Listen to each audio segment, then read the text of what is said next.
အားလုံးမင်္ဂလာပါခရစ်တော်နာမ၌နှုတ်ခွန်းဆက်တာလိုပါတယ်ကျွန်မဒီနေ့ယူဆောင်လာတဲ့နှုတ်ကပတ်တော်ကထူးခြားသောသူဖြစ်တယ်ထူးခြားသောသူကဘာလို့လဲကဘာပေါ်မှာထူးခြားတဲ့သူအများကြီးရှိတယ်ရိုးရည်ထူးခြားတယ်စွမ်းရည်ထူးခြားတယ်တို့ပေမဲ့ကျွန်မဒီနေ့အဓိကပြောချင်တဲ့ထူးခြားသောသူကဖယားသခင်ရှိတော်၌ထူးခြားသောသူဖြစ်တယ်ဖယားသခင်ရှိတော်၌ထူးခြားသောသူကဘာလို့လဲယုံကြည်ခြင်းရှိသောသူဖြစ်တယ်ဟေဘရဲခန်းကြီး7အငယ်6မှာယုံကြည်ခြင်းမရှိရင်ဖယားသခင်ဤစိတ်တော်နဲ့မတွေ့နိုင်ဆိုပြီးမှကျွန်တော်တွေ့ရတာဖြစ်တယ်ယုံကြည်ခြင်းရှိသောသူကဖယားသခင်ရဲ့စိတ်တော်နဲ့တွေ့တော်သူဖြစ်တယ်။တောရရအခန်းကြီး14အငယ်24မှာထာဝရဘုရားကငါကြုံကာလက်မူကထူးခြားသောသဘောရှိ၍ထူးခြားသောသဘောရှိ၍ကာလက်ကဘုရားခင်ရှိမှထူးခြားတာဖြစ်တယ်။ဘလို့ထူးခြားလဲသူကထူးခြားတဲ့ယုံကြည်ခြင်းရှိတာဖြစ်တယ်။သူကဘုရားသခင်ကိုယုံကြည်တယ်။ဘာကိုယုံကြည်လာလဲဆိုရင်ဘုရားရဲ့ဂတိတော်ကိုယုံကြည်တယ်။ဘုရားသခင်ကခါနန်ပြည်ကိုပေးမယ်ဆိုတဲ့အရာကိုကာလက်ယုံကြည်တယ်။ဣသေလ12မျိုးကတောလျာကျမ်းခန်းကြီး73အငယ်1မှာခါနန်ပြည်ကိုတွားပြီးစူးစမ်းဖို့ရန်အတွက်တမျိုးတစ်ယောက်စီမှာ12ယောက်ရွေးတယ်။အဲ့ဒီထဲမှာက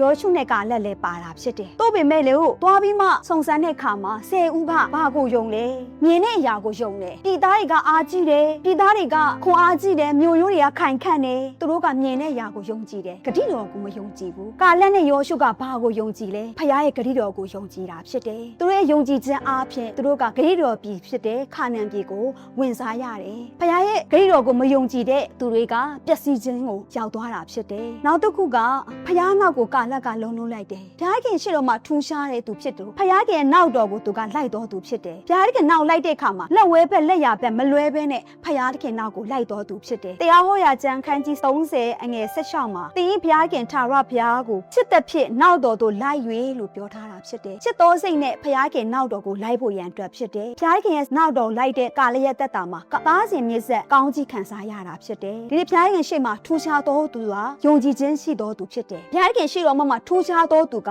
ဖခင်ရဲ့နောက်တော်ကိုလုံးလိုက်တော်သူဖြစ်တယ်။ဘုရားခင်ရှိတော်မှာထူးခြားသောသူဖြစ်ပြီးဘုရားခင်ထံတော်မှာထူးခြားသောကောင်းကြီးမင်္ဂလာကိုခံစားရသူဖြစ်ဖို့ရန်ဆန္ဒပြုပြီးဒီနှုတ်ကပတ်တော်လေးနဲ့ခွန်အားပေးလိုပါတယ်။ကြားတော်ရောက်ချင်းစီတိုင်းမှာဘုရားရှင်ကောင်းချီးပေးပါစေ။